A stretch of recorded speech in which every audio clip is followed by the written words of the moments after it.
If the answer is we can't get together, we're unable to come up with a solution, then in fact devolution may be a solution because states will then individually take care of their needs.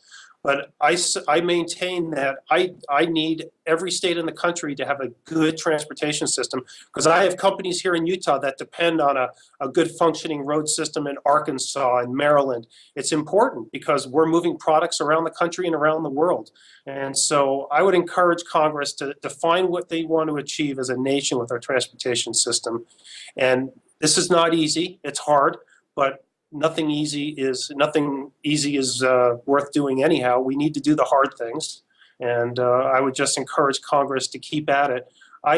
I know that many members of Congress understand the need for transportation, and they're committed to that long-term look. It's just we have a lot of things moving right now in Congress. It's very complicated, and Senator Hatch, who chairs Finance, is committed to a long-term funding for transportation, but trying to do it in the context of tax reform. That's a very complicated thing to do. So I'm confident in the long run.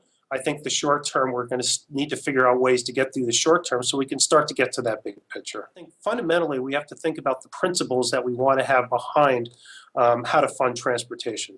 And I believe one of the principles needs to be a user base. The better we can do to connect the use of the system with and make the use of the system tied into the cost of using that system, the better. I believe that's a very strong principle we should all support. So the gas tax has done a really good job of that, and it's been a pretty good user fee. I believe, right now we're seeing a lot of great evolution in fuels and fuel efficiency of vehicles. And what we're starting to see today and will grow into the future is a little bit of a disconnect between the users and the impacts to the system and the cost they're paying to use that system. Now, I believe it's absolutely the right thing to do to come up with more fuel efficient vehicles, to look at alternative fuel vehicles, but that's where I believe is that disconnect that's starting to happen now and will increase in the future.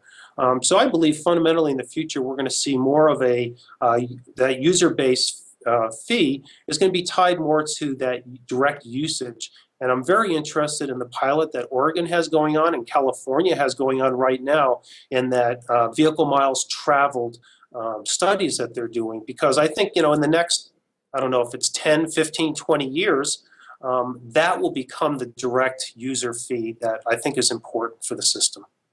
And then, finally, if we have 10 if we have a window of time to get to that ideal approach, that new way to get funding for transportation, what do we do in the meantime?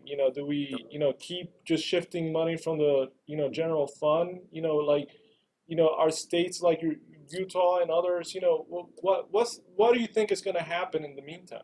Yeah, that's critical. We need to have a bridging to that, and I would encourage us to break the habit of going to the general fund. I remember for years prior to the general fund backfilling the trust fund, we kept trying to work on keeping that door closed to not allow trust fund monies, highway trust fund monies, to be used for other needs. And here we are opening the door in the other direction and saying, bring the general funds in. I think that's a slippery slope that I would encourage us all not to try to follow in the future. I understand we've been trying to backfill, and that's important, but I would encourage states and the federal government to take a look at what Utah just did. Our legislature and governor just did a reform of the gas tax here in Utah, and I believe it's going to be a bridging formula for us. And essentially what we did is we sit at a 24.5-cent gas tax right now. And what we did is we converted that gas tax to a percentage. And we set the floor at 245, so it doesn't go below 245. And what will happen is we'll multiply a 12% fee, basically a percentage, times that 245, and that immediately gave us a 4.9-cent increase in the gas tax.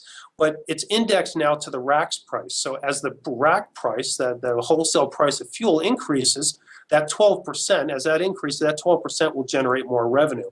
They capped it at a 40-cent equivalent, but that floor will also be moving at the same time with CPI. And so we're going to have the ability for our state gas tax to more, in a better way, keep up with inflation and be able to allow us to keep our pavements and bridges in better condition and the taxpayers in Utah will ultimately pay less for the transportation services. I think that was a very good model, and I know other states are looking at that as well.